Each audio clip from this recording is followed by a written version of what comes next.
അടുത്ത സുരേഷ് ഗോപി. അവർ കൈയുടെ പവർ തന്നെ ഭീകരമല്ലേ? നമ്മൾ വിചാരിക്കണം അതൊക്കെ ഈ ഇങ്ങനെ വെച്ച് കഴിഞ്ഞാൽ ഒരു ഭയങ്കര പൗരുഷത്തിന്റെ ഒരു കാട്ട ലുക്കാണ്.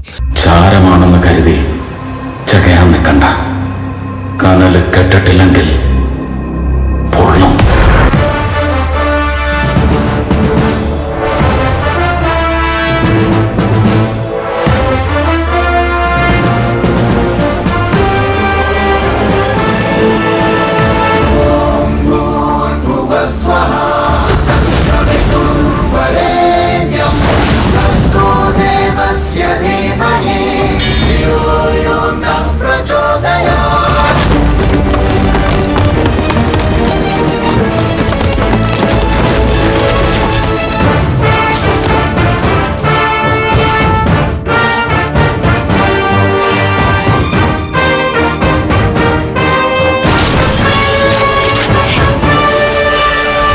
ഓർമ്മയുണ്ടോ ഈ മുഖം?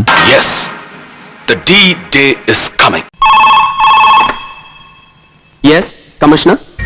കാക്കിയിട്ടവന്റെ നേരെ കൈയോങ്ങിയാൽ തനിക്ക് നോവില്ല. കൂട്ടത്തിൽ ഒരുത്തൻ ചങ്ങ് കീറി ചോര ഒലിപ്പിച്ച് നിൽക്കുന്ന കണ്ടാലും തനിക്ക് നോവില്ല. പക്ഷെ തന്റെ മുന്നിൽ വെച്ച് ഈ കൊലയാടി മോന്റെ രോമത്തെ തൊട്ടാൽ തനിക്ക് നോവും. അല്ലടാ ഇത്തരം നാസ്റ്റി കമന്റ്സിന് പ്രാസോപ്പിച്ചുള്ള മറു ഡയലോഗ് മലയാളത്തിലും ഇംഗ്ലീഷിലും വെച്ച് കീറി കയ്യടി വാങ്ങിയാ ഞാൻ ഇവിടം വരെ എത്തിയത്. ഈ വേഷം, ഇതാണ് നിന്റെയൊക്കെ പ്രശ്നം. ആറ്റിറ്റ്യൂഡ്. അങ്ങനെ ഒരു മുൻവിധി വന്നു പോയാൽ പിന്നെ മുടിഞ്ഞു പോകും ഈ നാട്. എനിക്ക് പറ്റുമെങ്കിൽ ഇപ്പോ ഈ നിമിഷം ഇവനെ രക്ഷിച്ചെടുക്ക്. എങ്കിൽ തന്നെ ഞാൻ തന്തയ്ക്ക് പറഞ്ഞ മോനെ എന്ന് വിളിക്കും.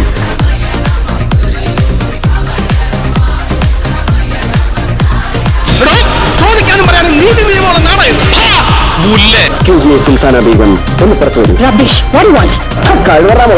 ഓർമ്മയുണ്ടോ ഈ മുഖം? ട്രാൻസ്ഫർ ഇതാ മൈ രോമം, മൈ ഹെയർ. നിന്റെയൊക്കെ സമയമാവുന്നേ ഉള്ളടാ കള്ള കളയാടി മോൻ.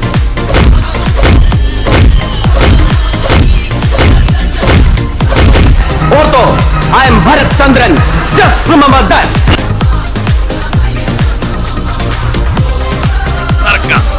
ഏതവനാണോ ഈ പേരിട്ട്? സാറിന്റെ അച്ഛൻ.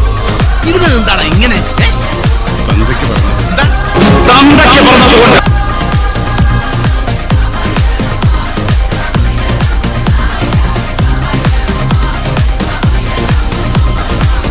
മറക്കൂ. നീ മറക്കും.